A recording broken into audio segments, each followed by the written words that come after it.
ne ko continuer garantir aux étudiants dans les meilleures conditions mu des nag la ñu wax ci mbirum góor jigéen defe naa ñaar ñi ci wax kenn ki moom il est téméraire waaye du ma ko tontu je parle aux Sénégalais démb saisir naa moi-même le président de l'Assemblée nationale pour transmettre ko le projet de loi. C'est le premier projet de loi que je porte moi-même et je l'assume.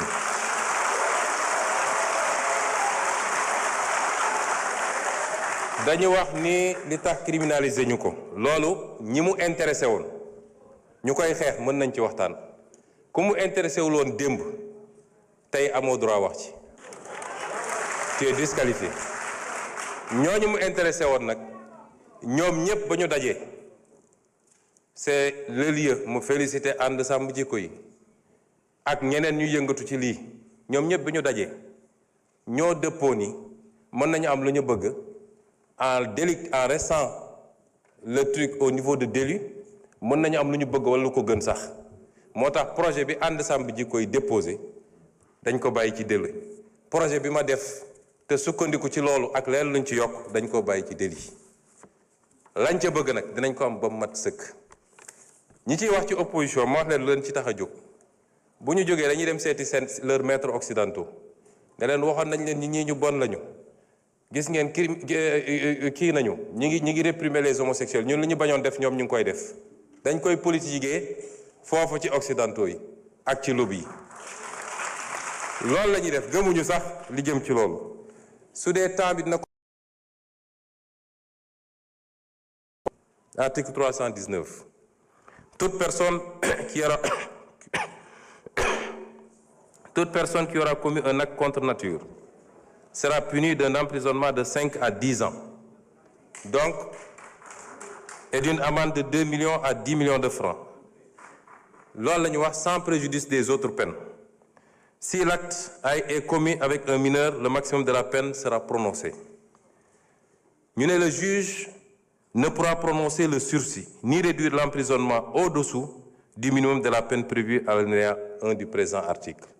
loolu verrouillé nañu juge bi ba moom ci boppam mënatul bàyyi nit mu dem ni mu tuuti 5 ans yi dina ko wax ni mu tuuti kon loolu soxlawoo criminaliser pour am ko ñu teg ci ni tout acte sexuel ou à caractère sexuel entre deux personnes de même sexe constitue un acte contre nature ñu définir ko mësuñu koo définir tout acte sexuel ou à caractère sexuel entre deux personnes de même sexe ou tout acte sexuel à caractère sexuel commis par une personne de l'un ou l'autre sexe sur un cadavre humain ou un animal. Toute personne qui aura fait par l'un des moyens énoncés à l'article 248 l'apologie d'un acte visé à l'alinéa 3 du présent article sera punie d'un emprisonnement de 3 ans à 7 ans et d'une amende de 500 000 à 5 millions. loolu newuloon ci loi bi weesu mooy apologie man bi may nekk député ensemble ji koy bi ñëw gis ma dama leen ne loi bi ni ngeen ma ko andilee doyaguma parce que une loi ne doit pas créer de l'insécurité juridique te loolu dinaa ci dellu si ma ne leen en tant que député du ma ko wote moo tax boobu wotewu ma ko woon suñ ko toggaatee nag ba mu mel ni mu war a mel kenn du ma ci njëkk ñu tegaat ni kon apologie bi ñay def la ñuy def dugg ci internet bi wala góor yi daje sol seen marinière def seeni truc am na ku ma ne ndax taaje boon bokk na ci loolu la ñu wax ne loolu bokkatuñu ensuite ñu ne constitue l'apologie d'un acte contre nature toute représentation publique par la parole l'écrit l'image le geste le son ou par tout autre procédé quelconque tendant à promouvoir l'homosexualité la bisexualité la transsexualité la zoophilie la nécrophilie ou toute autre pratique assimilée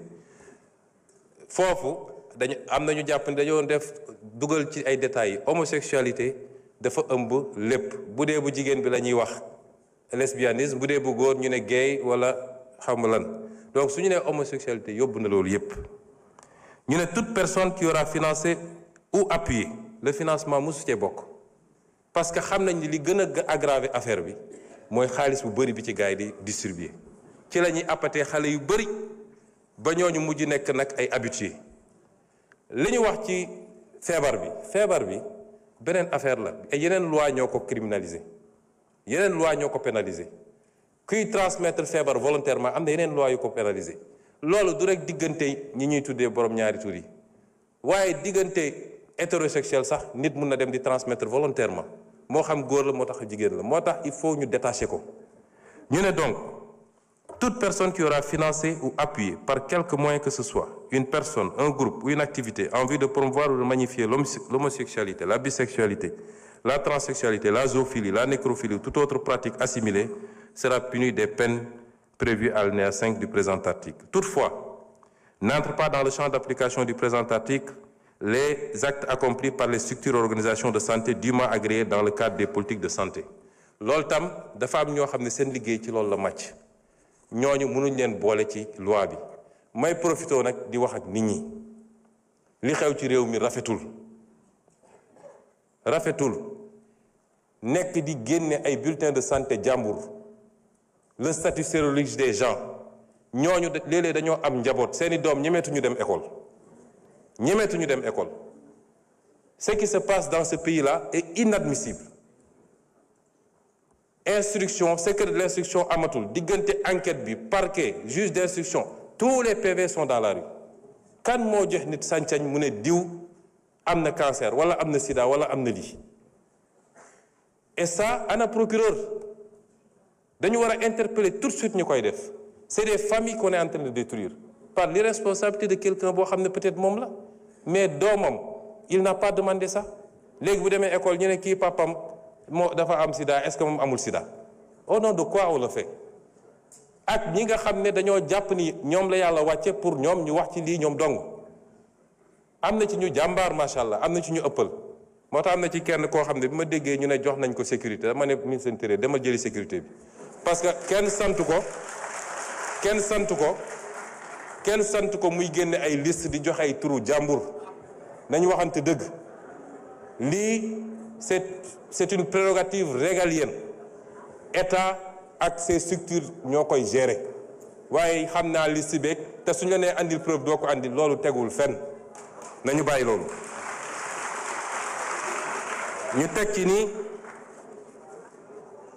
ñu teg ci ni les personnes déclarées coupables des infractions prévues par le présent article seront privées des droits énumérés à l'article 34 du présent code pour une période de 10 ans à compter du jour où les peines principales sont devenues définitives. On parle ici de perte de droits civiques. Toute personne, mooy li ma doon wax léegi, qui aura dénoncé par l'un des moyens énoncés à l'article 248 l'un des actes prévus au présent article sans en apporter la preuve sera punie d'un emprisonnement de 2 à 5 ans et d'une amende de 500 000 à 2 millions. Parce que duñu permettre aussi du rek dénoncer sans preuve mais jóg nit romb la nga ne gis naa loxo bi daf koo damm nga dem naan damay dem këram boo ko defee yoon dal sa kaw ñu ngi leen di gërëm di leen sant. Vous avez 2 minutes de plus, monsieur le ministre. Il vous reste 2 minutes, hein? Ouais, c'est 32 minutes.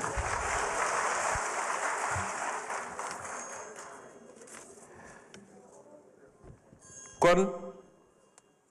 li ma ci wax léegi rek dafa am loo xam ne nag bu ko ab réew bëggee parce que lii réew mi yépp jàngu bi jullit ñi ba ci bois sacré bi ñépp a ci daje ñépp a ci dëppoo ay at ñu koy wax ay nit ŋànk fi réew mi ne duñ ko def président bi fi jógee dafa mu si taxaw ñu laaj ko ci tubaab bi mu ne c'est un fait de société ci laa ne woon c'est pas un fait de société parce que boo ko delloo ci société bi régleel ko boppam mooy ku nekk jóg ne maa ngi koy faji la société c'est l'État avant tout donc État bi moo war a jël responsabilité te bañ cee ragal nag te loolu ma ciy lancer un appel aux Sénégalais bañ koy présenté keroog ci benn bërëb dafa am kenn ci kilifa yi ñuy liggéeyal ne le moment n'est pas bon ndax lii ñoom seen lobby yi dañoo am doole ak fi ñu toll nii mun nañu dem ci FMI ci fii dégg nga maam def seen lobbying affaire yi ma ne ko ana yàlla ana peuple sénégalais waaye nag peuple boobu laay waxal ku ñaan am ay dirigeants yu souverain ñeme li ñuy def jiital seen réew da ngeen di def bloc derrière ces dirigeants là parce que fu la àdduna yépp songe wala ñu joxoñ la sa réew bu takkoo sa gannaaw rek dara mënul am lu dul ndam rek kon ñu ngi leen di gërëm di leen sant